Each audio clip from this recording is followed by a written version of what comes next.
అందరికీ నమస్కారం. ఈరోజు మనం తిరుమల కొండల్లో పాతుకుపోయిన ఒక పవిత్రమైన సంప్రదాయం వెనుక ఉన్న అద్భుతమైన కథ గురించి మాట్లాడుకుందాం. ఇది కేవలం ఒక కథ మాత్రమే కాదు, గౌరవం, యాజమాన్యం ఇంకా దైవీక చట్టం గురించి మనకు ఎంతో నేర్పే ఒక శాశ్వతమైన ఒప్పందం. మనలో చాలామంది తిరుమల వెళుతూ ఉంటాం కదా, అక్కడ శ్రీ వెంకటేశ్వర స్వామిని దర్శించుకునే ముందు ఇంకో ఆలయానికి ఖచ్చితంగా వెళ్లాలంటారు. అసలు ఎందుకలా? ఆయనకంటే ముందు మనం దర్శించుకోవలసిన ఆ మరో దైవం ఎవరు? ఆ ఆచారం వెనుక దాగి ఉన్న పురాతన రహస్యమేంటో ఇప్పుడు తెలుసుకుందాం. సరే, ఈ కథ మూలాల్లోకి వెళ్లాలంటే మనం కొంచెం టైంలో వెనక్కి ప్రయాణించాల్సి ఉంటుంది. అసలు శ్రీ వెంకటేశ్వర స్వామి ఆ కొండల మీదకు రాకముందు ఆ పవిత్ర స్థలం ఎలా ఉండేది? మరి దానికి అసలైన యజమాని ఎవరు? ఆ విషయం ముందు తెలుసుకుందాం. మన కథకి సెట్టింగ్ అంతా ఈ 7 కొండలే. యుగయుగాలుగా ఎన్నో అద్భుతమైన ఆధ్యాత్మిక విషయాలకు, ఎన్నో సంఘటనలకు ఇవి సాక్ష్యంగా నిలిచాయన్నమాట. మన అసలు కథ ఇక్కడి నుంచే మొదలవుతుంది. ఈ కథలో మనకు పరిచయమయ్యే మొదటి అత్యంత ముఖ్యమైన వ్యక్తి ఆది వరాహస్వామి. ఆయనెవరో తెలుసా? ఆ 7 కొండలకు అసలు సిస్సలైన యజమాని, ఫస్ట్ ఓనరన్మాట. ఆ భూమిపై ఆయన హక్కు తిరుగులేనిది.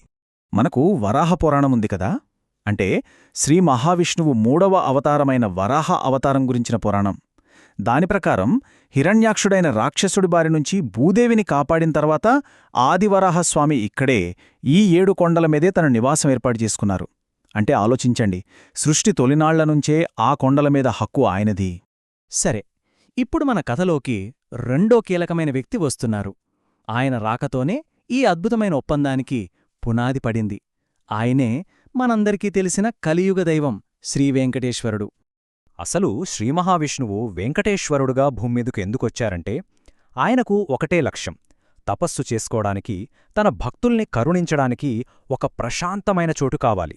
అలా వెతుక్కుంటూ ఆయన ప్రయాణమాయన్ని 7 కొండల దగ్గరికి తీసుకొచ్చింది. ఆ 7 కొండలకు చేరిన తరువాత శ్రీనివాసుడు అక్కడ అప్పటికే నివాసం ఉంటున్న ఆదివరాహస్వామిని చూశారు. చూడండి, ఆయనే స్వయంగా పరమాత్మైనా ఆ స్థలం ఆయనది కాదని గుర్తించారు. అందుకే ఆ భూమి ఓనర్షిప్ను గౌరవిస్తూ తనకు ఉండటానికి కేవలం కొద్దిపాటి స్థలం ఇప్పించమని ఎంతో వినయంగా అడిగారు. ఇక్కడే మన కథ అసలైన మలుపు తీసుకుంటుంది. ఆ 2 దైవాల మధ్య జరిగిన సంభాషణే ఒక పవిత్రమైన ఒప్పందానికి దారితీసింది. ఇది ఏదో భూమి లీజుకి తీసుకున్నట్టు కాదు, ఇదొక ధార్మిక కట్టుబాటు, ఒక డివైన్ కాంట్రాక్ట్ అన్నమాట. వెంకటేశ్వరుడి వినయాన్ని చూసి ఆదివరాహస్వామి సరే అన్నారు. కాని 2 కండిషన్లు పెట్టారు. చాలా స్పష్టమైన షరతులు. మొదటిది, తిరుమలకు ఎవరొచ్చినా ముందు నన్నే దర్శించుకోవాలి, ఆ తర్వాతే నిన్ను. రెండోది, ప్రతిరోజూ మొదటి పూజ, మొదటి నైవేద్యం నాకే జరగాలి. చూశారా, ఈ షరతులు ఆ స్థలంపై ఆయన హక్కుని, ఆయన ప్రాధాన్యతని ఎంత బలంగా చెబుతున్నాయో. ఇక్కడే మనం ఒక గొప్ప విషయం గమనించాలి. స్వయంగా ఆ సర్వేశ్వరుడే, ఆ వెంకటేశ్వరుడే ఆది వరాహస్వామి యాజమాన్య హక్కును గౌరవించి ఆయన పెట్టిన కండీషన్లకు తలొగ్గారు. దీనర్థమేంటి? ధర్మానికి, చట్టానికి సాక్షాత్తు దేవుడు కూడా కట్టుబడి ఉంటాడు అని చెప్పడమే కదా. అయితే ఆ ఒప్పందం ఏదో పురాణాల్లోని కథలాగా ఆగిపోలేదు. అది ఇప్పటికీ, ఈ రోజుకి లక్షలాది మంది భక్తులు పాటిస్తున్న ఒక జీవంతమైన సంప్రదాయం. ఆనాడు వాళ్ళిద్దరి మధ్య కుదిరిన మాట ఈనాడు మనందరం పాటించే ఆచారంగా నిలిచిపోయింది.